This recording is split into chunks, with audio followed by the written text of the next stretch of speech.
नमस्ते बच्चों, आज हम अध्ययन करेंगे दूरी और विस्थापन।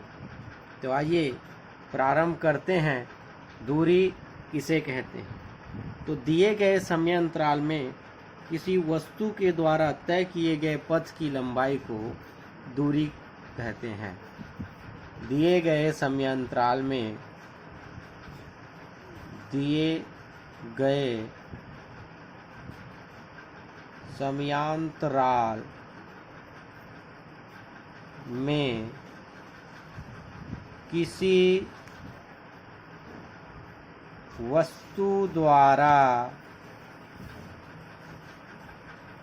तय की गई पथ की लंबाई को दूरी कहते हैं।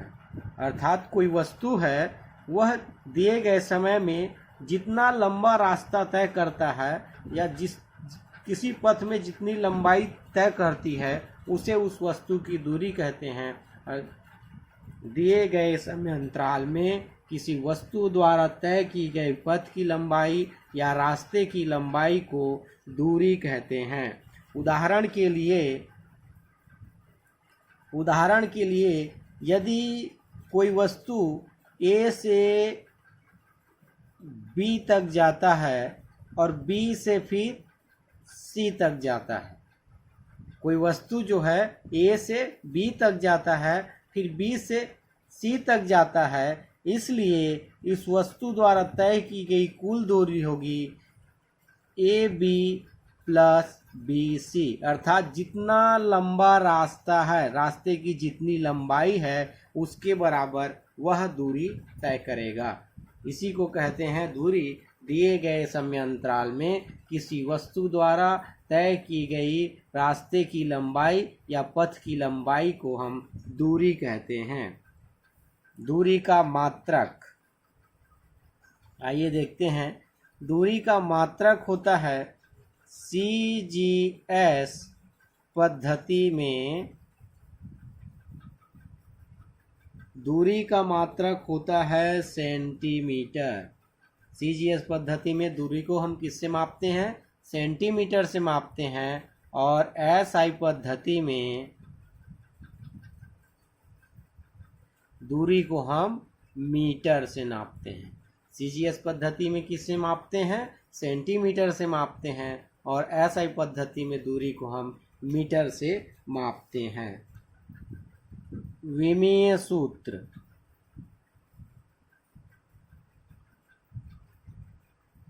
विमीय सूत्र, चूंकि दूरी को हम लंबाई में मापते हैं और इसलिए दूरी का विमीय सूत्र होगा m0 l t0। चूंकि यहाँ m और t की विमा अनुपस्थित है, इसलिए उनके घातों में हम क्या लगा दिए? शून्य लगा दिए। हम जानते हैं विमीय सूत्र से जो भौतिक राशि विमीय सूत्र में उपस्थित नहीं होता, उनकी घात में हम 0 लगा देते हैं। दूरी जो है वह एक अदिश राशि है। दूरी कौन सी राशि है? अदिश राशि है। दूरी अदिश राशि है। और दूरी का मान जो है रास्ते की आकृति पर निर्भर करता है, अर्थात पथ की लंबाई पर निर्भर करता है। रास्ता कितना लंबा है उस पर दूरी निर्भर करता है। और दूरी जो होता है हमेशा धनात्मक होता है। दूरी क्या होती है? हमेशा धनात्मक होती है। ये हो गया दूरी। आगे देखते हैं विस्थापन।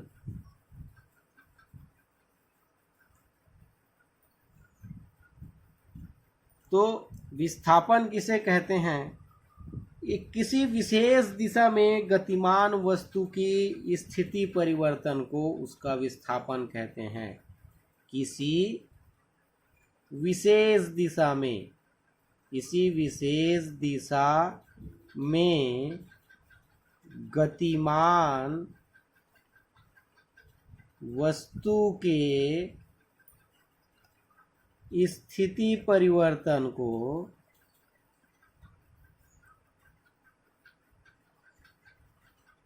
उसका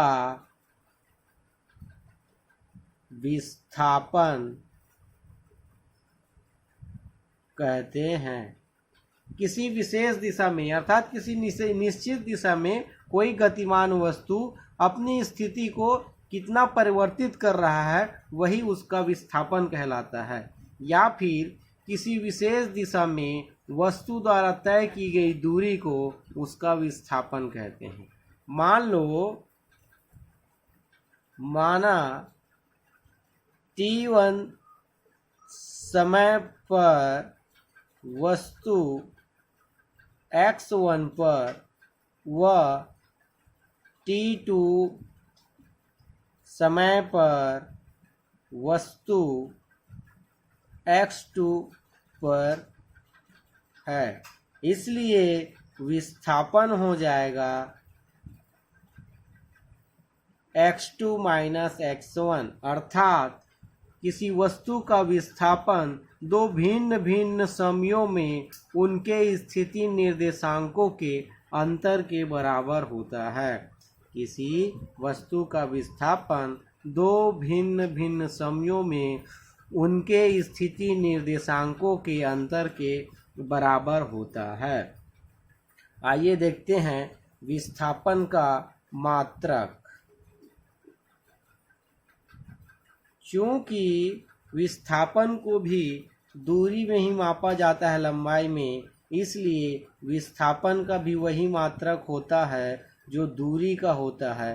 तो CGS पद्धति में विस्थापन का मात्रक सेंटीमीटर होता है और SI पद्धति में विस्थापन का मात्रक मीटर होता है। CGS पद्धति में क्या होता है? विस्थापन का मात्रक सेंटीमीटर, SI में मीटर। विमी सूत्र भी वही होता है जो दूरी का होता है, इसलिए विस्थापन का विमी सूत्र होता है m0 LT0, क्योंकि विस्थापन को भी हम लंबाई में मापते हैं। और विस्थापन जो है यह एक सदिश राशि है। विस्थापन कौन सी राशि है? सदिश राशि है। और विस्थापन का मान धनात्मक, ऋणात्मक और शून्य तीनों हो सकता है। विस्थापन का मान धनात्मक भी हो सकता है, ऋणात्मक भी हो सकता है और शून्य भी हो सकता है। तो आइए देखते हैं विस्थापन और दूरी से संबंधित कुछ और उदाहरण। उदाहरण के लिए कोई आकृति है, मान लो एक वृत्ताकार आकृति है, एक वृत्तीय रास्ता है। यहाँ पे कोई वस्तु बिंदु A से गति करना प्रारंभ की, वह बिंदु B पर गई और पुनः बिंदु A पर वापस आ गई। मान लो कोई वस्तु इस दिशा में A से गति करके गति प्रारंभ की और B तक गई और B से पुनः A तक वापस आ गई, तब वस्तु की दूरी जो होगी वह इस वृत्त के परिधि के बराबर होगी, क्योंकि उसने पूरे वृत्त के बराबर रास्ता तय किया है। अर्थात वृत्त की परिधि के बराबर होगी और वृत्त की परिधि होती है 2πr। तो दूरी, कितनी दूरी तय करेगा एक वस्तु? 2πr दूरी तय करेगा। लेकिन अगर वस्तु A से B तक गई और B से पुनः A पर आ गई, तो वस्तु के दो भिन्न भिन्न समय में वस्तु की स्थिति में कोई परिवर्तन नहीं हुआ। अर्थात विस्थापन का मान क्या होगा? शून्य होगा। विस्थापन का मान क्या होगा? शून्य होगा, क्योंकि वस्तु जहाँ स्थिर थी और गति करके वह पुनः ही वही उसी स्थान पे आ गई, तो उसके स्थान में कोई परिवर्तन नहीं हुआ। अर्थात उस वस्तु का कोई विस्थापन नहीं हुआ, इसलिए वस्तु का विस्थापन यहाँ शून्य होगा। उसी प्रकार मान लो एक त्रिभुजाकार रास्ता है, A, B और C। एक वस्तु A से चलना प्रारंभ की और बी तक गई, बी से चलना प्रारंभ की और सी तक गई, अर्थात वस्तु ए से बी तक गई और बी से सी तक गई, इसलिए यहाँ दूरी क्या हो जाएगा, दूरी होगा A B plus B C, उसके द्वारा तय किए गए कुल पथ की लंबाई अर्थात कुल रास्ते की लंबाई ए बी और बी सी के बराबर, परंतु उसका विस्थापन होगा दो भिन्न भिन्न समयों में उसके स्थिति निर्देशांक, अर्थात उसके प्रारंभिक स्थिति में ए में थी, बाद में वह सी में पहुंच गई, इसलिए उसका विस्थापन क्या हो जाएगा, ए और सी, ए सी के बीच की दूरी। तो ये है विस्थापन और दूरी में अंतर, अर्थात इस प्रकार से हम विस्थापन और दूरी को समझ सकते हैं। आइए देखते हैं विस्थापन और दूरी में अंतर।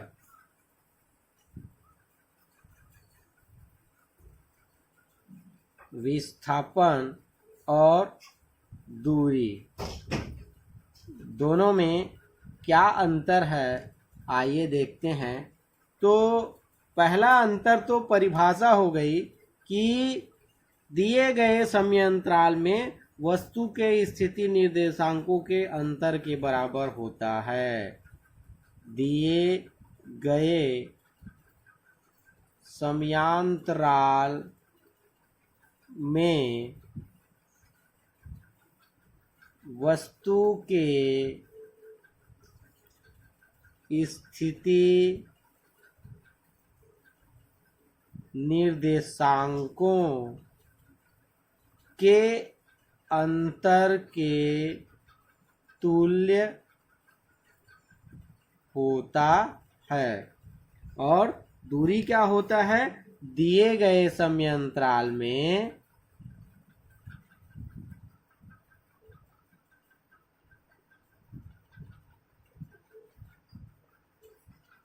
वस्तु द्वारा तय की गई पथ की लंबाई को दूरी कहते हैं। दिए गए समयांतराल में वस्तु द्वारा तय किए गए पथ की लंबाई को दूरी कहते हैं। विस्थापन जो है एक सदिश राशि है, सदिश राशि है। विस्थापन कौन सी राशि है, सदिश राशि है, लेकिन दूरी जो है वो अदिश राशि है, दूरी अदिश राशि है। तो विस्थापन एक सदिश राशि है, दूरी अदिश राशि है। तीसरा अंतर है जो विस्थापन जो है वह धनात्मक, ऋणात्मक और शून्य हो सकता है। धनात्मक, ऋणात्मक और शून्य हो सकता है। विस्थापन का मान इन तीनों में से कुछ भी हो सकता है, धनात्मक भी हो सकता है, ऋणात्मक भी हो सकता है और शून्य भी हो सकता है, लेकिन दूरी जो है सदैव धनात्मक होती है।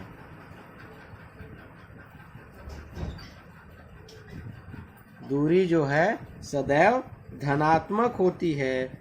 अगला अंतर है जो विस्थापन का मान है वह दूरी के बराबर या उससे छोटा होता है। विस्थापन दूरी के बराबर या उससे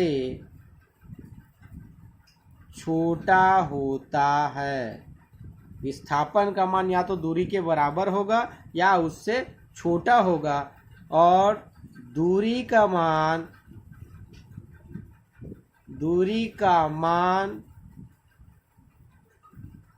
विस्थापन के बराबर या क्या होता है, अधिक होता है। तो ये है विस्थापन और दूरी में कुछ अंतर। अगला अंतर है जो विस्थापन है वह पथ की आकृति पर निर्भर नहीं करता। विस्थापन पथ की आकृति पर निर्भर नहीं करता, लेकिन दूरी जो है पथ की आकृति अर्थात रास्ते की आकृति पर निर्भर करता है। तो ये है विस्थापन और दूरी में अंतर। आज के लिए इतना ही। धन्यवाद।